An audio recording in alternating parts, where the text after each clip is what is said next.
Welcome to Wannsee, looking at the international dimensions of the Holocaust. My name is Judith Albert. And my name is Jakob Müller. In this episode, we speak about Hungary and its dominant political figure from the end of World War I until 1944, when he was removed from power by the Germans, Miklós Horthy. And maybe this is a good time to apologize for our language skills. We try to pronounce the names right, but our Hungarian is very limited. If you don't understand a name, you can always look it up in the transcript, which you find on our website and also on Apple Podcasts. Miklós Horthy is a good figure to highlight different aspects in Hungarian history. He started a military career in the Austrian-Hungarian Navy. And if you're asking yourself, Navy? Yes, both Austria and Hungary are landlocked countries today. But Austria-Hungary wasn't and had a long coastline in the Adriatic Sea. At the end of the First World War, Horthy was the commander-in-chief of the Austro-Hungarian Navy. So, how did an Austrian-Hungarian admiral become the head of state of a landlocked country? And what was his role in the persecution and murder of one of Europe's largest Jewish communities?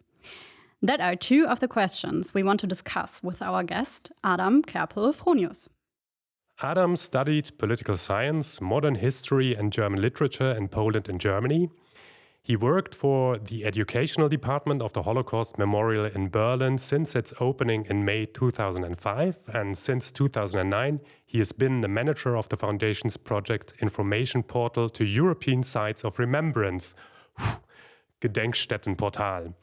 His main field of interest is cultures of memory in Europe. He is also involved with many of the Foundation's international projects and is member of the German delegation to IRA. Welcome to the podcast. Thank you very much for having me here. Adam, Austria-Hungary lost the First World War, and in November 1918, Hungary declares independence. So, what happens next?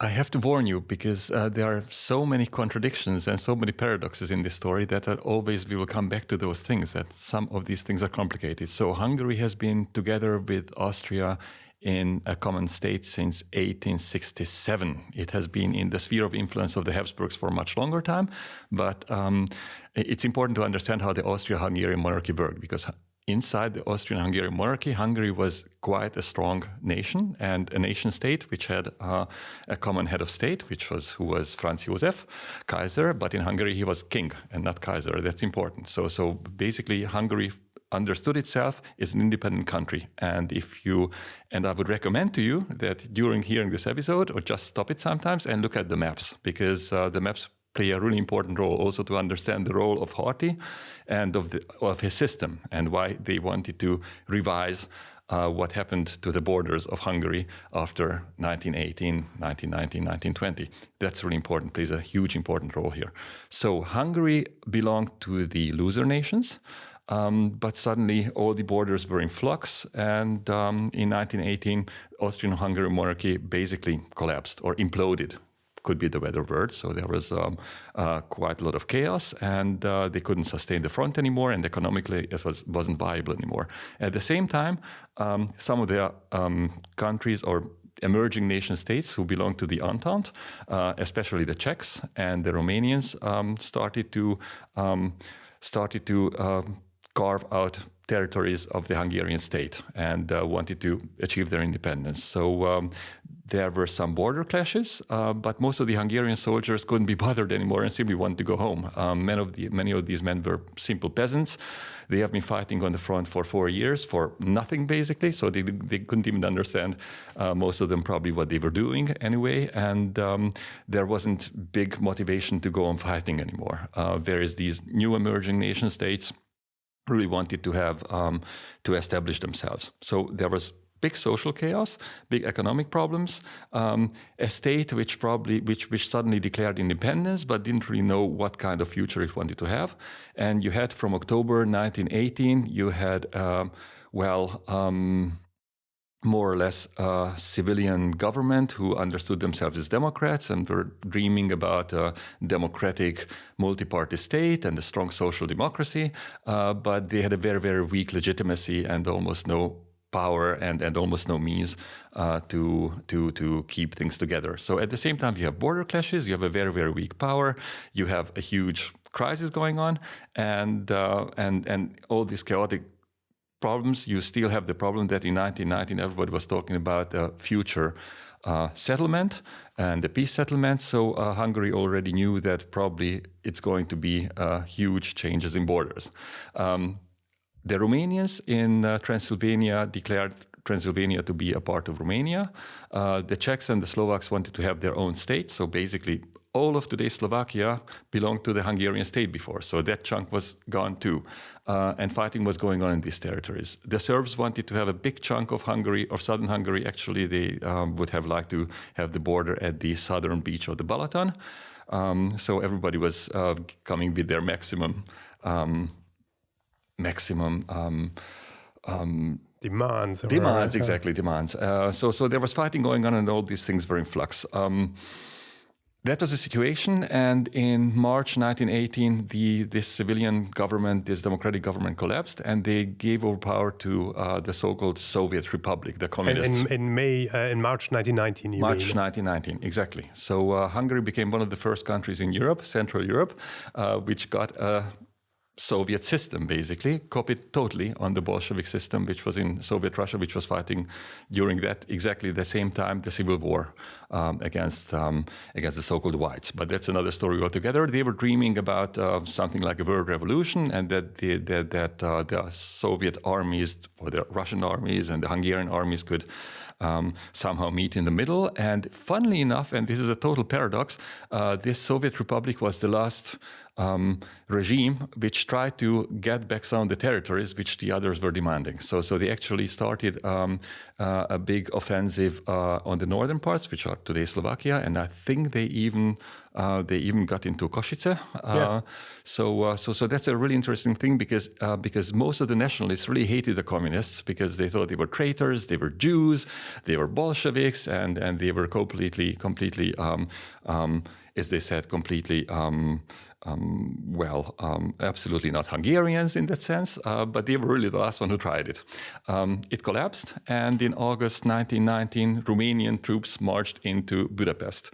At the same time, you had a counter-government in Szeged, made up of really reactionary elements, and they chose Miklós Horthy as their leader, which probably also because of his great military career, and he was basically a paternalistic figure they could agree on. So that was probably the thing. So and he had a name, he had a standing, and they could rely on him as some kind of a leader. So you have Romanian occupation in Budapest, and Miklós Horthy marches during this time into Budapest on his white horse. They are.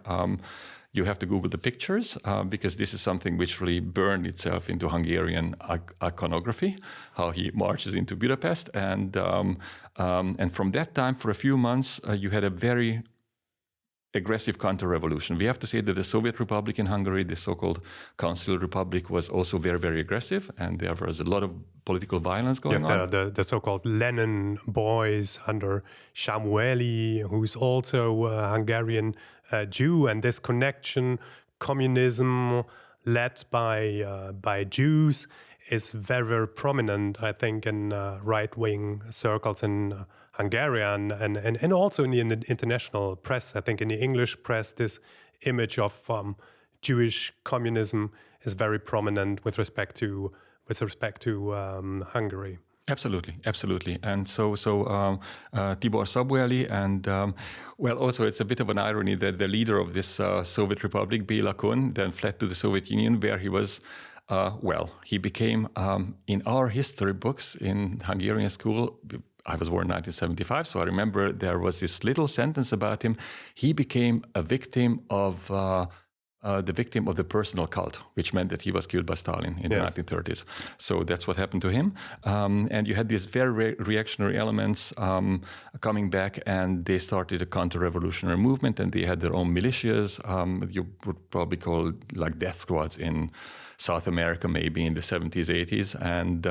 And especially in the provinces, they were really hunting down these people and a lot of people who they associated with them, and over proportionally they targeted Jews. We have to say that in Hungary, pogroms didn't have such a big tradition. Okay, it's not the best word for it, but didn't have such a big tradition as in other parts of Eastern Europe. There was some anti-Jewish almost pogrom-like things in the 19th century, but it wasn't that commonplace as, for example, in Chisinau or in the Russian Empire. But this year, 1920, first half of 1920, was really, really violent. And after that, Horthy's regime consolidated. We have to come to Horthy's regime, probably. Yeah, before we want to talk more about Horthy himself. So who was he, and how anti-Semitic was he? So we have to remember that he was really socialized in the 19th century. So he was a very conservative person, with a very aristocratic, conservative worldview. He never tried to rely on, later when he was head of state, he never tried to rely on the masses. He had a conservative worldview, but it wasn't really coherent. So I think his dream of a state was a stable, paternalistic state, which was like the Austrian-Hungarian monarchy. That's where he lived. I think it's quite easy if you try to compare it to people like maybe Adenauer or Churchill, who were completely out of their time when they were in power in the 1940s or 1950s or 60s, because they were socialized in the late 19th century, and that was their world, which they lived in.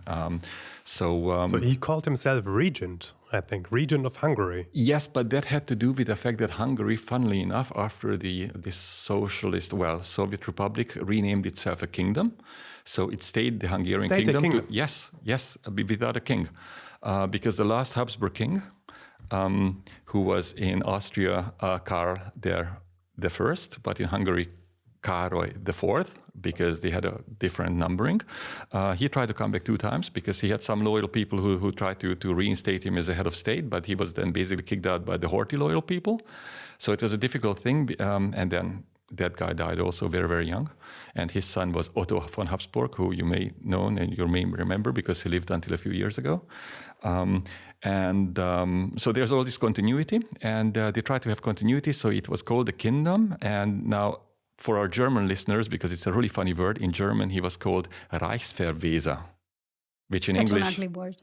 It's an incredible word, and I'm almost and in Hungarian it's more neutral. It's actually governor, so it's basically wide translation. Yes, the regent, yeah, much better. So that was what it was. But he was basically behaving like a monarch, like a constitutional monarch. That's important to say. So from the first beginnings, when he was more or less a military dictator, he then morphed into a role which was much more suited to him, probably. And his anti-Semitism was,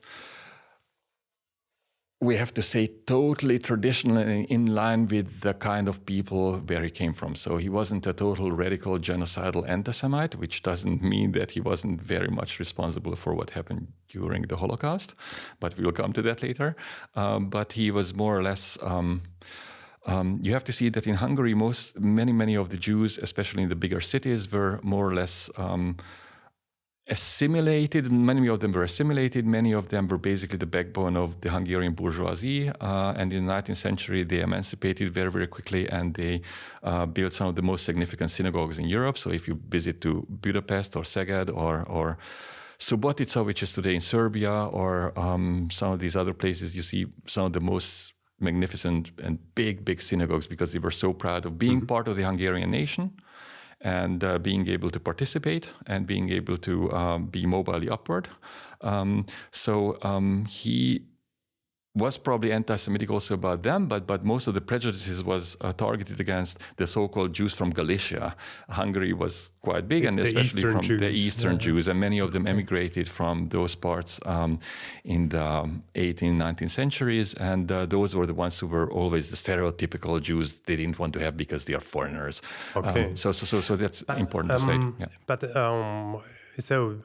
you told us the Jews were the backbone, at least in Budapest, of the Hungarian bourgeoisie and so on. So they were they regained emancipation in what did you say, 1867, I think. And now the legal situation is changing. There's numerous fixes for different professions introduced, I think, in 1920 by the Horthy regime. So I don't know, advocates, medical professionals. Not yet. Only students. University. So only students at the university, but nonetheless. So yes, 1920, the numerous clauses. So Jewish emancipation came in 1867, almost immediately after this compromise between Habsburg and the Hungarian parts.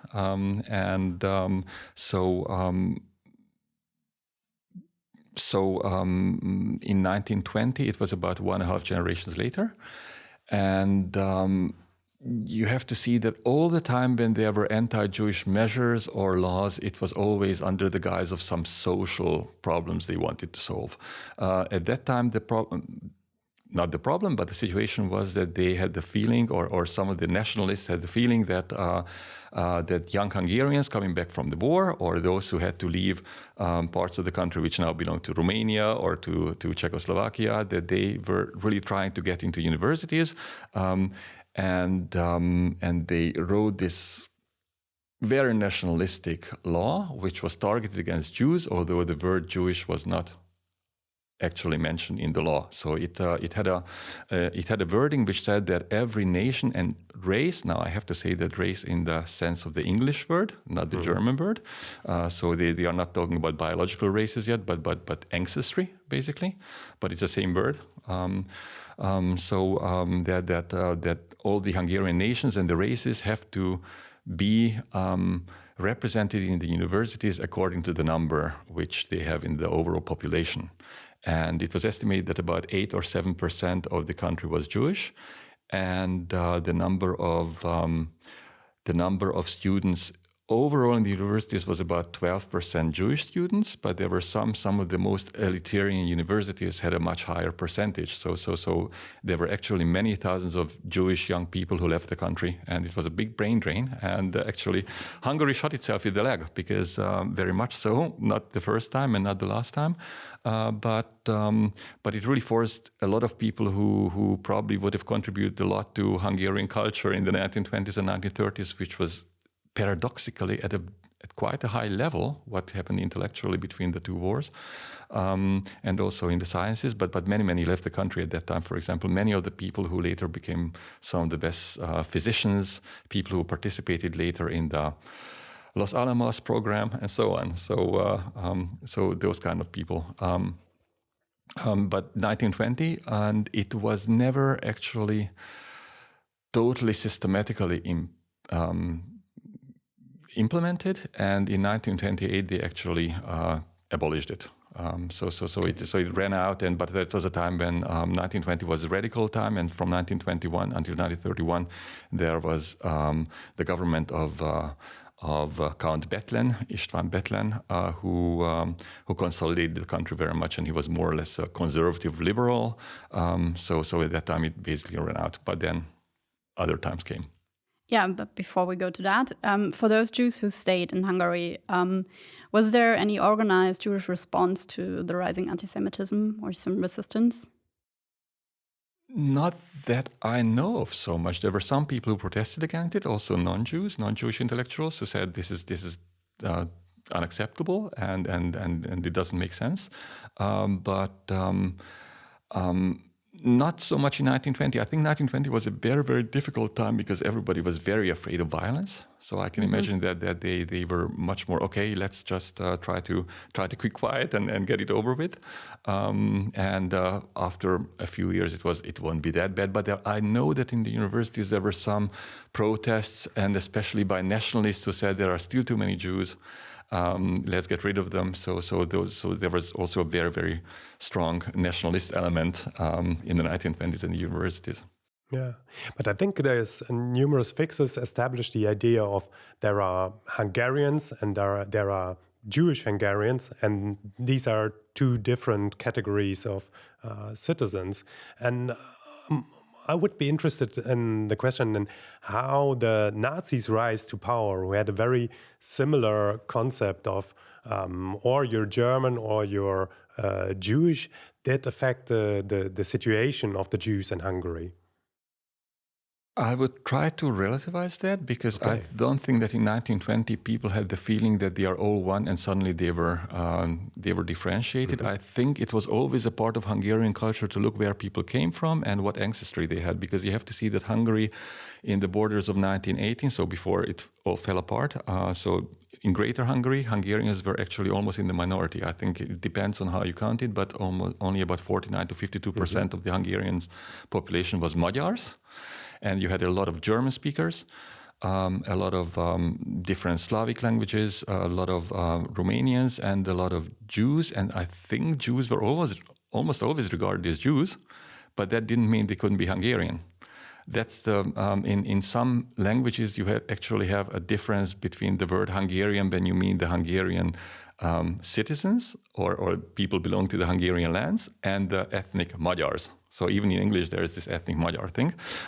So people were always very much looking, what kind of name do they have?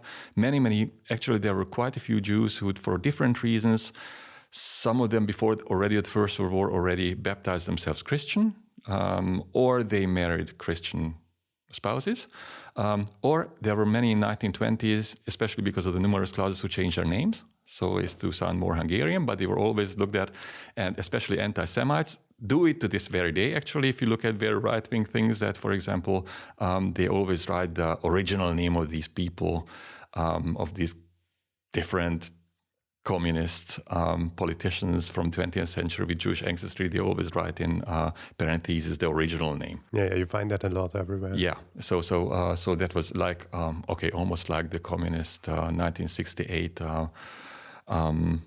campaign in Poland against Jewish intellectuals like Adam Michnik and other people. So that they put it in parentheses what their names actually were when they were born. So very similar to that. But it wasn't that a huge break. Actually, it sounds very cynical, but I think people were actually always looking. Okay, he is of German ancestry. He's a Schwab, or he's like some Slovak. But in the promise of the Hungarian state was during the Austrian-Hungarian monarchy that if you learn Hungarian, speak Hungarian, are loyal to the Hungarian nation and the country as such, you everything was open to you, basically. That didn't mean that national minorities didn't feel stepped on, because they felt there was huge pressure on them to assimilate, and many of the Romanians, Slovakians didn't like that at all, which is understandable. But this is what when Hungarians and Romanians are discussing about these times, and until today there are huge differences in how to interpret this this assimilation, basically.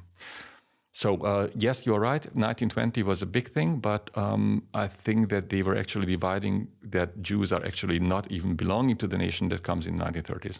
Okay.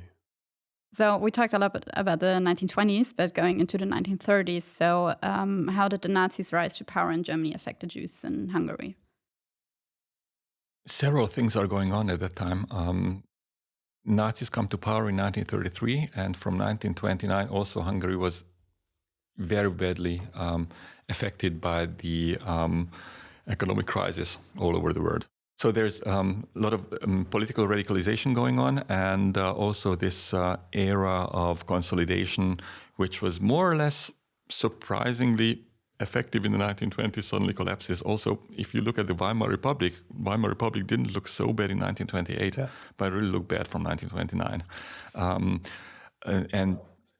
And suddenly you have people who really look upon other countries. So you have to understand, in the 1920s, Hungary wasn't exactly a democracy. It was a very autocratic country, and the elections, they actually did matter because you could actually vote for different parties, but it was always basically almost the same always the same party winning, and the regime had this continuity, but there was... And on the countryside, you had non-secret voting with That's true. the peasants just stepping up and saying, I'm voting for Horthy, or Yeah, exactly. Not for Horthy, because you couldn't vote for Horthy. Horthy was the head of state. Okay. He was basically the king, although he wasn't called like that, but he was trying to establish his dynasty.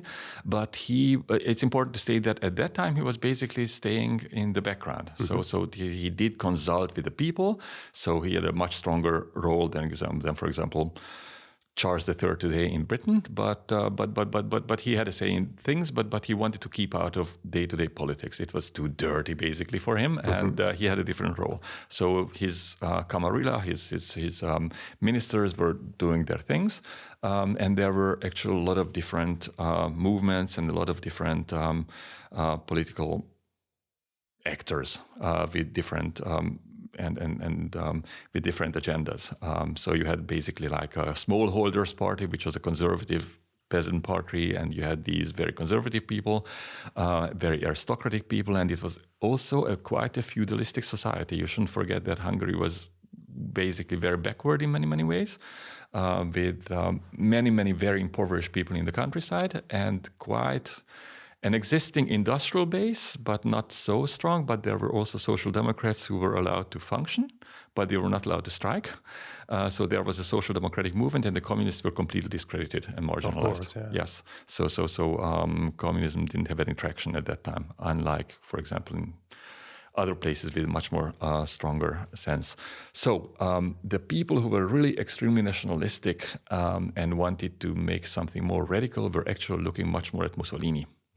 So Gyula Gömbös, who later became prime minister in 1932, was a big fan of Mussolini and not so much of the German Nazis. Although when Hitler came to power on the 30th of January, he was one of the first to write a congratulatory telegram in the first days of February 1933, promising that huge blossoming good relations between Hungary and Germany, but they were much more looking at the Italian fascism. Italian fascism was around since 1920s. But that's interesting, because you would think that Germany had lost a lot of territories due to the Treaty of Versailles, and Hungary due to the Treaty of Trianon, which so it had basically lost 60%, at least in a nationalist view of what it saw. And please see the quotation marks, flying its territory. But so the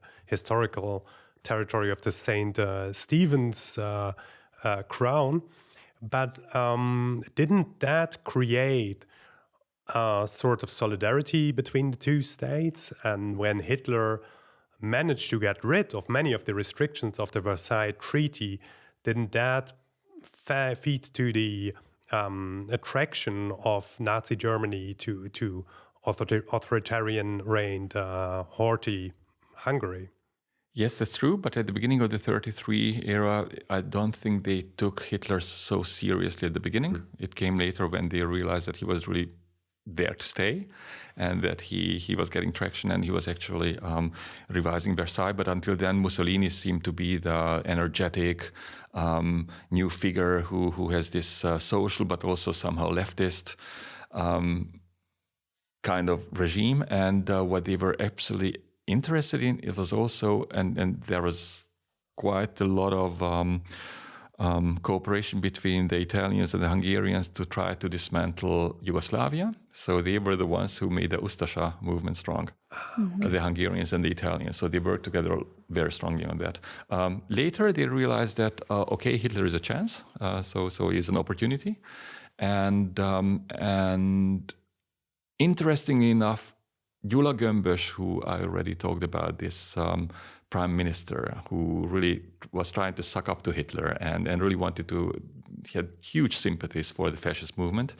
He actually never implemented anti-Jewish laws. And so there's a paradox again, because probably he could have had the chance, but it didn't happen. And the first Jewish laws were implemented almost 2 years after the Nuremberg laws in 1938, in a totally different environment when Hungary was already changing its borders. So when they actually saw that that together with the Italians and the Germans, they could be strong allies so that Hungary could revise the borders, because the Treaty of Trianon took away 72% of Hungarian territory, and we have to say that this regime was absolutely...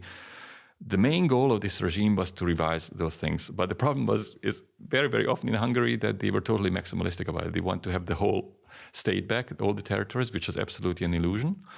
And without even looking at the ethnic makeup of these territories. And from 1938 onwards, when after the Anschluss, and after Austria and after Czechoslovakia was dismantled, suddenly there was this huge opportunities for this regime to get back these territories, and that made Hungary basically a very loyal ally to the Axis. Okay. So would you say that was the reason why they joined the ally with Germany? Absolutely, because they thought that was the only chance. So seeing the opportunities and just getting territories back. Yeah, I just read the memoirs of Horthy. And a fascinating thing, it was published in 1953 when he was in Portugal, exiled, and it was published in German. And he writes basically that he didn't like Hitler at all, but then he was offered the parts of historical Hungary, and he couldn't reject that, and by that was lured into an alliance, more or less. You know what? I read this when I was 15 or something, and I think it was one of the most boring books I've ever read in my life. Miklós Horthy was not a very exciting intellectual person, we have to say, and his books, it was basically the only thing I remember from this book is, what could I have done? What could I have done? Yeah. So that's what's he repeating. And he's basically... Because he was so powerless. He was very basically presenting himself as a victim. And what could I have done? What a surprise. You don't have to read it, dear listeners. We won't put it in the show notes. Okay. Okay. So let's come to the Holocaust. So Hungary gained... immensely from the German advancement in Europe with the 2 Vienna Awards, giving it parts of Slovakia and Romania, and later on then when the Germans invaded Yugoslavia, also of Yugoslavia, if I'm correct. And it was seen as a very important ally by the Germans, and there seemed to have been some, I don't know, nostalgia on the side of Hitler, if you look at that, who came from Austria and so felt maybe some relation. In the Wannsee Protocol, Hungary is mentioned on page 6 with 742,800 Jews living on its territory. And that's the third biggest number, I think, in the protocol. And that is, of course, including the territories that were occupied by the Hungarians by then. But it's clear from the protocol also that the Germans were not at all satisfied with the Hungarian attitude towards the Jewish population. And according to the text of the Wannsee Protocol, Reinhard Heydrich saw it as a necessity to impose an, as he called it, advisor on Jewish matters, Judenberater, on the Hungarian government. Well, Adam, why was Heydrich dissatisfied with the Hungarians' handling of the so-called Jewish question? Because the Hungarians were playing double games all the time. So they were trying to succumb to German demands, but also try to get ahead, try to get away from them. So they were participating in the war, not a completely enthusiastic ally, but also trying to do as much as possible, or was absolutely necessary to suck up to the Germans. Sorry to say this word again, but the thing is, because we were talking about the 2 Vienna Awards. Czechoslovakia is dismantled. Hungary is getting back, first of all, territories which are now southern Slovakia, which were mainly Hungarian-speaking territories. After that, in 1939, they take the whole of Carpatho Ukrainia, which is today part of Ukraine, Munkács, Uzhgorod, these places, where there were also a lot of Yiddish-speaking Orthodox Jews living. In 1940, and this is the most important thing, they get back with Italian and German diplomatic help. Romania has to cede the northern part which was ceded in the Treaty of Trianon to Romania. So that's what we call Northern Transylvania, a huge part of territory. And so suddenly Hungary is doubled in size just in 1.5 years, which is a huge success for Horthy. But Hitler makes it clear from the very beginning that the status of Transylvania is not decided yet. It will be decided after the war. So that means that the Romanians are trying to get back Northern Transylvania and the Hungarians try to get Southern Transylvania. And Hitler is playing these two against each other. So Romania and Hungary, who are actually arch enemies, together, they are attacking the Soviet Union and they are allies, but they don't like each other and they are trying to show that they are the most loyal ally. The Romanians had their own very, very active part in the Holocaust, and they were basically pushing out a lot of people from Bukovina and from Bessarabia into the newly occupied territories, where they put them into camps, and they are murderous and genocidal. The Hungarians do something different at the beginning because they arrested several thousand of people, especially from these northeastern territories, and pushed them also over the border in the summer of 1941. And they are marching around totally aimlessly in these territories, and the Germans tell the Hungarians to take them back. And the Hungarians are saying, no, we are not taking them back. And there are some Hungarian intellectuals in Budapest who try to intervene at the Hungarian government and saying, this is absolutely scandalous what we are doing, and take these people back. And the Hungarians don't do it. And that leads to the massacre in Kameniec-Podolsk, which was the first massacre on Jews with over 10,000 victims. So about which was committed by the Germans. Exactly. And it wasn't that the Hungarians weren't warned that the Germans were actually shooting Jews at that time in big numbers. So of these 23,000 Jews who were murdered in Kameniec-Podolsk, about 20,000 of them were had been deported before by the Hungarians. Deported in the sense they were pushed over the border, not in cattle cars yet. So that's one of the biggest Hungarian war crimes before the actual Holocaust of 1944, the mass deportations, I mean, which is something today in Hungary almost no one knows about. So you have to be actually someone who is really interested in history to have actually heard about it, which is a shame. So a few years ago, there were some articles about it, but otherwise not so much. And the other thing which happens, which is also a war crime, was a local massacre in Novi Sad, which is in the Bachka region, which is today northern Serbia, where the Hungarians marched in. Hungarians attacked Yugoslavia, but they went only until the former Hungarian border and didn't participate in the occupation of Serbia proper. But they did arrest and kill hundreds of people, Serbs and Jews in Novi Sad. And many of them were Hungarian-speaking Jews, of course, because Novi Sad had been a Hungarian city for quite a long time. So those were two big war crimes, but the Hungarians didn't succumb to German demands to make mass deportations from Hungary. And that is something which must have been very annoying for the Germans, who actually until then were pressuring, and also until then we already had, or Hungary already had anti-Jewish laws in place. There were 3 anti-Jewish laws. I don't know if you would have to get into much detail, but in 1938 there was one. And in 1939 there was one which for the first time defined Jews as a race, so on racial grounds, which was much more like the Nuremberg laws. And in 1941, it was basically made illegal to have intermarriages between Christians and Jews, and that was even more radical, which radicalized the anti-Jewish legislation even further. So then Jews were actually pushed out of public life, but the Germans always said that it's wishy-washy and they are not consequential enough. But it's interesting because on the other hand, I mean, so Hungary did persecute thousands of Jews, but then on the other hand, it's compared with the rest of German-dominated Europe.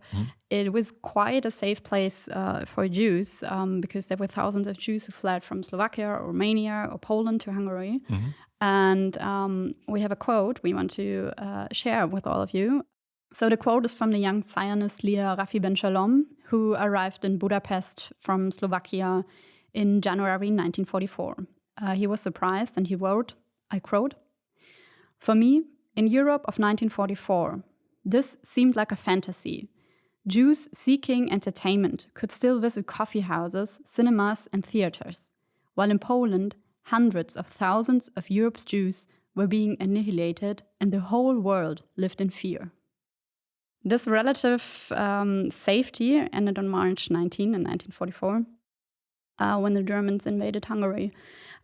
So this is quite a special situation during that time. And then there is again Horthy in this place. He was left in charge. So why did that happen, and how was the reaction about that?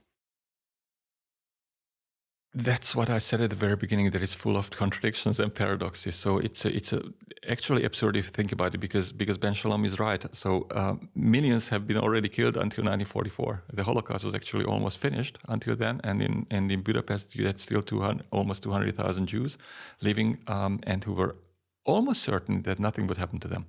And they were quite happy about it because they heard rumors and they heard what is going on in other countries. So I think we could illustrate it best with what happened to Transylvania, because in 1940, after northern Transylvania was transferred to Hungary, most of the Jews who had lived there in cities like Târgu-Mureș in Romanian, so Marosvásárhely, or Cluj, Kolozsvár, Klausenburg in German, all these Jewish communities, they were actually Hungarian-speaking, most of them,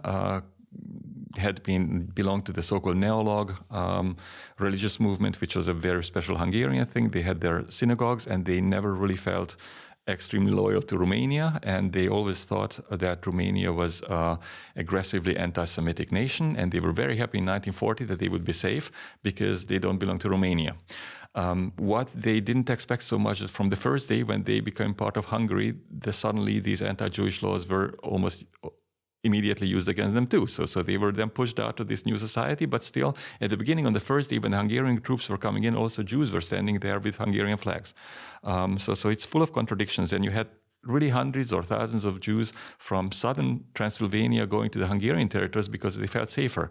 Now this is a big tragedy of the whole thing, because if they would have stayed in Arad or in other parts of southern Transylvania, they would have survived the war, because the Romanians actually at the end didn't deport the Jews from Romania, from who belonged to the Kingdom of Romania before 1939. So they would have survived, whereas almost all the Jews who were in northern Transylvania until March 1944 felt completely safe. They were almost all killed, murdered in 1944 in Auschwitz. So that is a big paradox. And the question is why the Germans occupied Hungary in the first place is probably an important one. So it was in March 1944. We are almost 1.5 years after, over a year after Stalingrad has been lost. So we are actually looking at the situation that they are expecting. In Italy, there are already long fighting going on. So Italy has changed sides a year before. Imminent landing of the Allies in France, and the Red Army is getting stronger and stronger. So the front is getting stronger. What the Germans couldn't be sure about anymore was the loyalty of the Hungarians, because and the Romanians. And Romania, yeah. We'll come to that probably. But you had a government from 1942 of Kállai, and he was what we call in Hungarian the so-called sort of a wishy-washy policy. So he was trying to open channels to the Western Allies, and was always looking at situations, so trying to show loyalty to the Germans and saying we are absolutely loyal to the war effort, but back-channeling very much to the Americans and the British for some kind of settlement, and even apparently also offering, if the Western Allies would come to the Hungarian border, maybe through Yugoslavia or through northern Italy, that they would immediately capitulate and lay down arms or change sides. So that was the offer. So the Germans couldn't be so sure that the Hungarians would stay loyal in the war effort. That's one part. The second part is economy. It's very important. So, the front, which was getting nearer, so Hungary had to stay in the war. Also geographically, to have a connection also to Romania and to the other parts, and to have the Carpathians as a natural border, but also economy, because there was a lot of some things which were important resources in Hungary, and also strong workers. A lot of people who could have worked for the German war effort, especially in these times when they were in shortage of men and women, and so the idea was also to have forced labor or labor force. So the Germans wanted to make sure that the Hungarians would not slice a deal with the Allies like the Italians had tried to do in October 1943. So the Germans occupied Hungary on March 19th, 1944. But the interesting thing is they left Horthy in power, and Horthy stayed in power because many of them, Edmund Wesenmeyer from the Foreign Office, who was the ambassador to Budapest, and also Ernst Kaltenbrunner, who was the head of the Reichssecurity Main Office, they thought with Horthy, we can rule Hungary. Without him, it will be very difficult.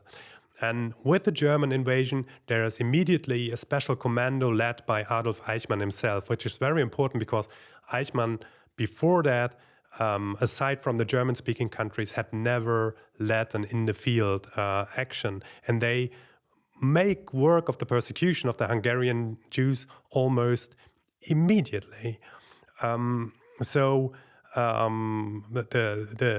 They prepare with the deportation, and 430,000 Jews are deported in a very, very short span of time, 56 days. Most of them are brought immediately to the extermination camp of Birkenau, where 2/3 of them are murdered upon arrival.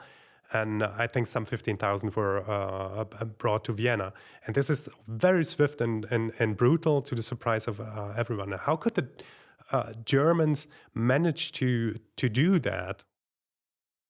You asked many questions here. First, why Horthy stayed nominally in power or head of state, and what were the German policies, and how did they pressure the Hungarians to participate in the mass deportation, which was probably in the record time. So did they pressure them? Or? Absolutely, yes. Yeah. But they also found allies. Yes. So willing executioners is one famous historian could have called them. The German occupation of Hungary is a strange one because probably if you think of occupation, you think about something very, very brutal, an army arriving, people forced to surrender. But it was an allied country, so they marched in, and people weren't jubilant about it, but there was also no resistance, no armed resistance, except for one or two people who... There are streets called after them, but there were not many. So the Hungarian army didn't say, okay, let's fight against the Germans. They come in, and so I think the model was not like Poland, that they wanted to destroy the Polish state completely and dismantle it completely and never to have Poland as a nation again. But it was much more something like the French or the Norwegian model, that to have state structures still in place because it made things easier. And Horthy, as a symbolic figure, was relied upon as being... the continuity. So the state is still functioning. So if there are German demands, it could be the Hungarian state administration actually doing the work for them. Now, this is the thing, because under Hungarian historians and under international historians, it's still matter of interpretation. How much Hungary has lost its sovereignty or was still a sovereign country. It's a very, very difficult thing. We have to say that since 2011, Hungary has a new constitution, and it says in the preamble of the constitution that Hungary ceased to be a sovereign state from 19th of March 1944 until the first post-communist government was put in power in 1990. So they say that this period of time, Hungary was not a sovereign country. Which is basically a dogma, but it's still very, very contested how much Hungarians were still in charge and how much they were not in charge. Many of Hungarian historians are saying, who are very critical of the Hungarian role in the Holocaust, that they are saying that actually they were very much sovereign. Others are saying, actually you cannot really speak of a really sovereign country when the Germans could almost handpick the head of government, because in the days after the Germans came in, they pressured Horthy to, they were negotiating who should be the prime minister, but it was a very pro-German person called de Mestoyai, who had been Hungarian ambassador to Berlin for a very long time, and he was a very loyal friend of the Germans. But that was a compromise, because they wanted to install, I think, Bela Imredi, and Horthy said no, because I hate the guy, and then they said, okay, So it was a negotiation. So he was in a position to negotiate. He also knew probably that he could be got rid of. So he's basically there. But it's paradoxical because I said that he was like a monarch before that. But in 1944, he really had a lot of say in appointing his ministers. And suddenly, because he was such a important figure, people were looking up to him. Jews were looking up to him because they thought, okay, as long as Horthy is in power, nothing will happen to us because he has actually been protecting us all the time. So people still didn't feel, okay, probably in March 44 they knew this is bad, but until March 44 they felt more or less secure because they thought that they could rely on the Hungarian state. So what happens then is you have Eichmann, but you also have some people immediately appointed into this government who are very keen on getting rid of the Jews, like really murderous, genocidal, anti-Semite people coming into very, very important positions. One very important person to call here is László Endre, who became a state secretary of the Interior Ministry. And he was basically in daily contact with Eichmann in talking about how to do this technically. So they were friends. They were even friends. Yeah, they worked very, very strongly together. And I would say I would bring it to the formula that without the German occupation of Hungary, Holocaust, mass deportations wouldn't have happened. But without the Hungarian participation, it wouldn't have been possible. Mm-hmm. So I think that is the simple but very, probably the formula to work with in this case. So you have a lot of people who are absolutely participating, and also they agree to carve up the country in different deportation zones and to make to deport to put the Jews into ghettos, to gather them, put them into ghettos, and then take away all their property, and then to transport them to Auschwitz. As far as I know, the idea was the Hungarians wanted to first deport the Jews from Budapest because they thought let's get rid of them first because that's the biggest Jewish population and we want to get rid of them immediately. And Eichmann had the other idea, well, let's deport them from the provinces first because some of the mobile ones will flee into Budapest and everybody will be in Budapest and then we can deport them all. So that would be the better tactic. So what they are doing that they carve up the country, and very, very shortly, Jews have to wear the stars, yellow stars, and they are put into ghettos. And this ghettoization is something which is different from ghettos which you are familiar with in Poland, because they are there only for 2 or 3 days before deportation, and mostly they are factories or brick factories, places like that, where they live in absolutely horrible conditions. Their property, their houses are being given away to. This is also a part of a social program, and this is how it is being played out in the propaganda. The people who are actually doing it on the ground are the Hungarian state representatives, especially the gendarmerie, who are basically the policing force in the provinces. Not in Budapest. In Budapest you have the police. In the provinces you have the gendarmerie, who were very well known for their brutality and cruelty. Of all these people, it's always the same scheme that people are being beaten very hard. Where did they put where did they hide their properties? Where did they hide their valuables? There's a lot of sexual violence going on, and the really horrible conditions for 2 or 3 days, and then they are being put into trains, also by the Hungarians, and then being taken to Kassel in German, which is today in Slovakia, Košice, and then they were given over to the Germans. But in some cases, also German soldiers are on the trains guarding them and so on. So there's a strong cooperation. But what the Jews locally were seeing were not German soldiers rounding them up. It was Hungarian gendarmes rounding them up, putting them into ghettos, beating them, torturing them, and many of the income coming from this stolen property goes to the Germans immediately. Some of them are, then one part goes to the Hungarian state and some parts to the local population who were really happy to have the furniture and the clothes. So this scheme that everybody had the feeling that they are profiting from it. So that's why it played out. And as you can see, as you said, in just 1.5 months, they deported hundreds of thousands of Jews, which is probably the biggest speed. And that means that over 1/3 of the Jews murdered in Auschwitz were from Hungary. And every third, I think I've heard. Yes, and 10% of all Holocaust victims are from Hungary. I have to point out this is being forgotten very, very often in Holocaust history because it's so chronological that that in very often in exhibitions, Hungary is almost ignored because it comes so late in the chronology that is. Yeah, but on the other side, Wannsee, if you think of the photographs, the Auschwitz album, That's that are the Hungarian transports. We know now that this were 3 to 5 different transports. And if you think of the images of the Holocaust that we have with the selection at the Judenrampe and so on, this is the last phase of the Holocaust. That's the very phase true. when Hungarian Jews were. That's were very true. deported. But in my experience, I let so many people through exhibition. For example, the Holocaust Memorial. I always have to explain to them if they are asking because no one really knows about it. Yeah.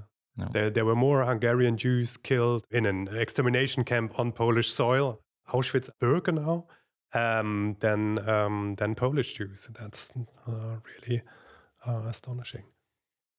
So there is a short but interesting time period from July 1944. That was by the time, a lot of Jews were already deported, especially on the countryside, as you told. And Horthy ordered to stop the deportations. Could you tell us what was behind that and why did he stop the deportations? Does that mean that he actually had the power to stop deportations? It looks like he could have done that before as well. Now we are touching on the biggest controversies surrounding Horthy because all the people who want to apologize Horthy or are apologetic towards Horthy are saying, but he stopped the deportations. But he stopped deportations after the big majority of Hungarian Jews had already been deported, knowing quite well what was happening to them. That was nothing new. What happened in those days and in those weeks was something. Huge pressure on Hungary, huge pressure by the Allies, huge pressure, also internal pressure. There were also people near Horthy who were saying, this is a scandal, you have to stop this is awful.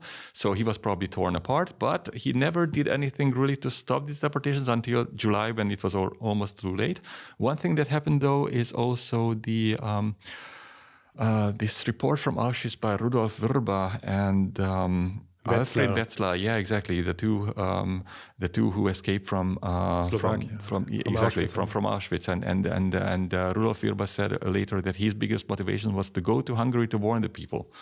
And actually, this report was then received and was known about. So they could not say anymore, okay, we gave them to the Germans and what they are doing with them is not our problem. So there was this huge pressure. And also at that time, it was after D-Day. American bomber planes were getting near, and then the mass bombardment of Budapest also began quite soon.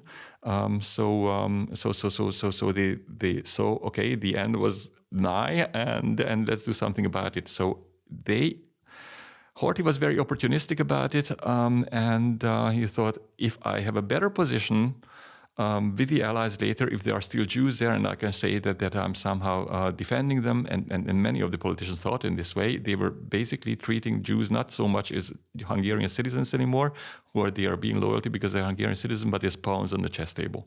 So, and many historians would say that he didn't stop the deportations, he postponed the deportations, and that they were actually talking about taking up the deportations again sometime in August. And there were also some deportations of quite a few thousand people also after he stopped officially, because some of the people in the so-called labor force, we didn't talk about the labor force, but that's another chapter altogether. Many thousands of men were put into labor force by the Hungarians in the army, and many of them were sold as slave laborers. And that was a time when many of these people were deported to build the so-called southern wall, the Südwall, on today's Austrian border, and many of them were taken to places like Mauthausen, I think, and Buchenwald, but also to Vienna. There were a lot of people who were doing forced labor. So even after Horthy stopped the deportations officially, there were still thousands of people taken away, especially from the outskirts of Budapest.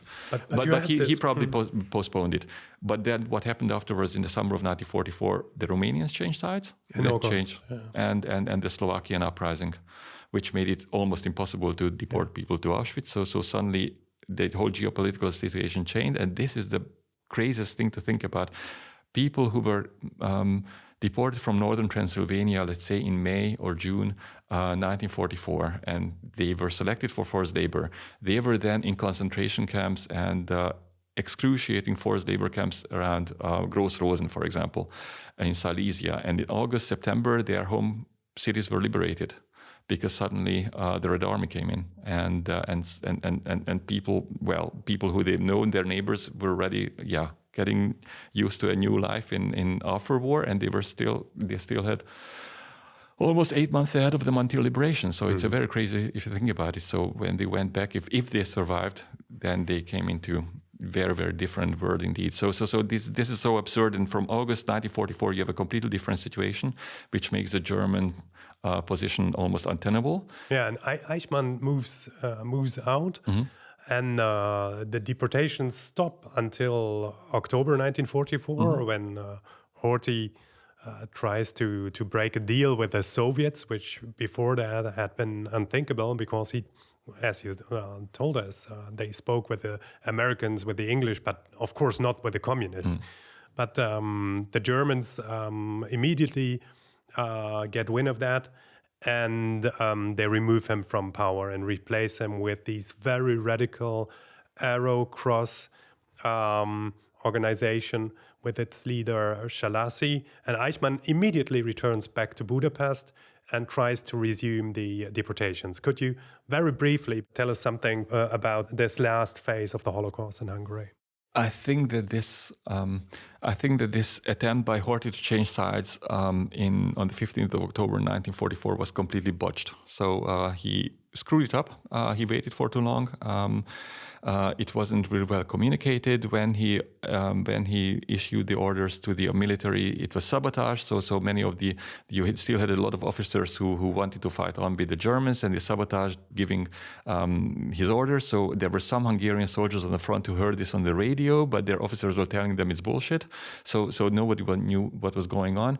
The Germans kidnapped the son of Horthy and forced him to capitulate, basically, and power was given over to the Arrow Cross Party, who had been a very, very strong anti-Semitic, really Nazi party, who were quite strong at the end of the 30s. They were also made illegal sometimes, and Szálasi was imprisoned during the Horthy era.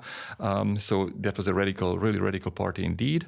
But that's when they forced the Budapest Jews into the ghetto. So you really have, I think, over 100,000 people in there, and you have a lot of orgy of violence.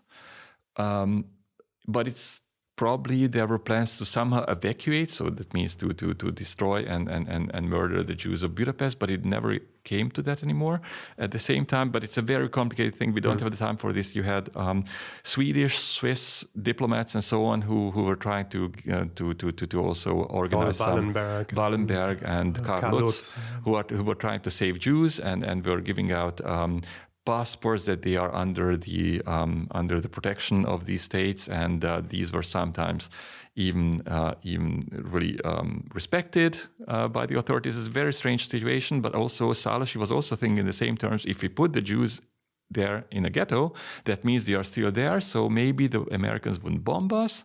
At the same time, his militias or these groups of totally sadistic men going around and killing, raping, pillaging houses. So this is being remembered in Budapest as an absolutely apocalyptic time when almost totally. Well, you had a very, very high chance of getting shot, getting murdered, and there is horrible pictures just a few weeks after when the Red Army comes in, how these hundreds of bodies are being exhumed, who were just killed a few days before.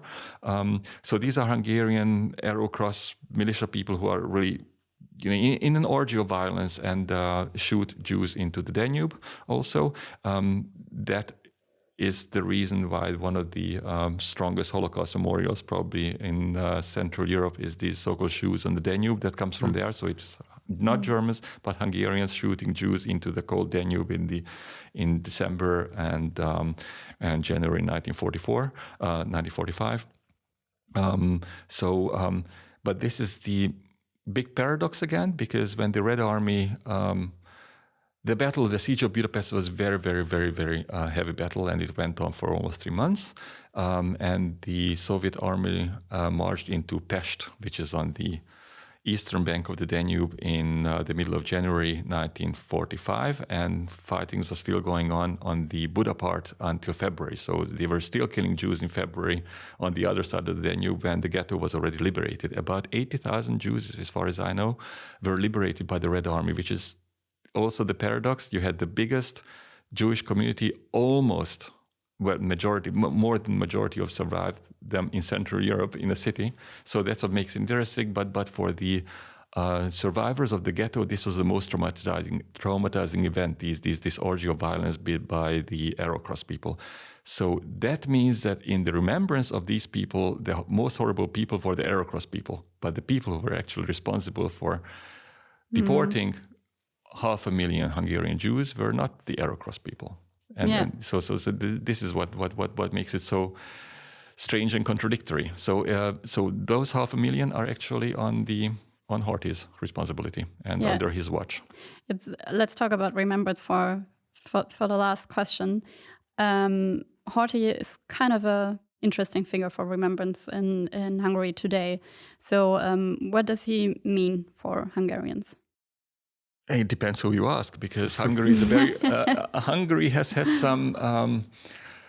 It has the same government for 14 years and very consistent election results, but it's still a very, very divided country and very polarized country. Maybe how is he used? What is he used? It depends on who you ask, because the thing is that that Hungary has a very polarized remembrance culture, which is also being played by the different political parties. So you always have the feeling that one political force says, okay, he's our remembrance and those are yours.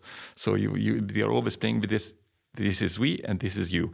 So that in the 1990s, it was between the Conservative Party of the Hungarian Democratic Forum and the more nationalistic parts and the Liberal Party, who were more Western and many of them were intellectuals and those people who were trying to talk much more about what happened during the Holocaust and so on.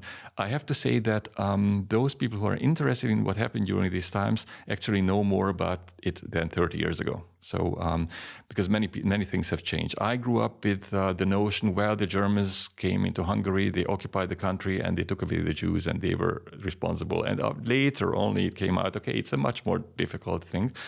Actually, if we are already talking about Wannsee-Konferenz and Eichmann, I participated in an exhibition which our foundation has made about the Eichmann trials on the 50th anniversary of the Eichmann trial in 2011. And I was one of those who wrote some parts of the exhibition, and I was to go into the archives and look what was written about the Eichmann trial in Jerusalem in Eastern European magazines. And I was very, very surprised to find that in the Hungarian party newspaper Népszabadság, Popular Freedom or People's Freedom, there was an article series about what happened in Budapest and in Hungary during the Holocaust. And it was incredibly well written, even by today's standards. They talk very, very openly about the Hungarian part and the German part and what was Eichmann doing and who he helped, who were his helpers. And it's strange because you always had the stereotype that in communism, actually, it wasn't really talked about. But that some of these articles were actually there, but it became forgotten. What happened, though, is after freedom of speech came back and Hungary did have a democratic opening. And also Imre Kertész won the Nobel Prize for Literature, who was a survivor of Auschwitz. And he got this Nobel Prize for Literature for his book Fateless, Roman eines Schicksallosen in German, which became almost compulsory reading for all the middle school students, and until today, almost everybody. So it has become a phenomenon. Many people have read it, and since then, you cannot go back to the notion that Hungarians weren't involved in this, because he is writing very, very clearly who was beating him up and who put him on the train and so on. So that contributed a lot, that there is actually much more knowledge and much more awareness of what was going on. Back to your question, there are many people, especially on the right and the nationalist, traditionalist, who try to save Horthy from responsibility and are always saying, he didn't have really room for maneuver, and actually he wasn't that bad, and actually he wanted to save the Jews and he was forced into this. It's much more complicated, and we cannot rehabilitate him from his. But it's a what if. What if he would have said, no way, you are not going to deport them? would have meant that the deportation would have been stopped, and everybody would have said, and the gendarmerie and all these state secretaries would have said, okay, we are loyal to Horthy? Or would they have, maybe Laszlo, André, and these other guys would have asked the Germans, okay, do something about Horthy and let us go with it? Because there were really some genocidal people in that administration who wanted to get rid of the Jews forever, which also explains a bit these orgies of violence in the last days when they knew that it was over basically for them. So Hungary is losing the war. And today there are some people for whom Horthy is a hero, actually. So for them, he's a father figure somehow. And because he wasn't communist, he was also a very anti-communist. He managed in these very difficult interwar years to somehow consolidate Hungary and get many of the territories back. And for others, he is the worst nightmare basically because he sold out 6% of his population and of citizens. So very, very controversial figure. One more thing, it is still not possible in Hungary to erect a statue on a public ground for Horthy. But if you hear in the media about statues of Horthy, they are always being careful to put it on private property.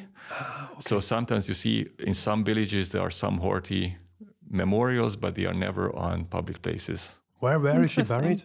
He died in 1958 in Portugal, and this is a story in itself. He because he said in his last will that he wants to be buried in Hungary after Hungary becomes free again. So he was reburied, I think, in 1991, at the same time when Frederick II was reburied in Potsdam. At the same time in Hungary, he was reburied, and at that time we had a conservative government, some of whom were really trying to find some continuities between Horthy and themselves, but they didn't attend as Hungarian government the reburial. They all went there as private citizens and made a point of it. Okay. Thank you very much, Adam, for this very, very complete talk. And for giving us some more on the chronology of the Holocaust in Hungary. I found it very, very interesting. And we could have talked for longer, but thank you very much for being here. And thank you. And thank you so much for inviting me. It's been a pleasure.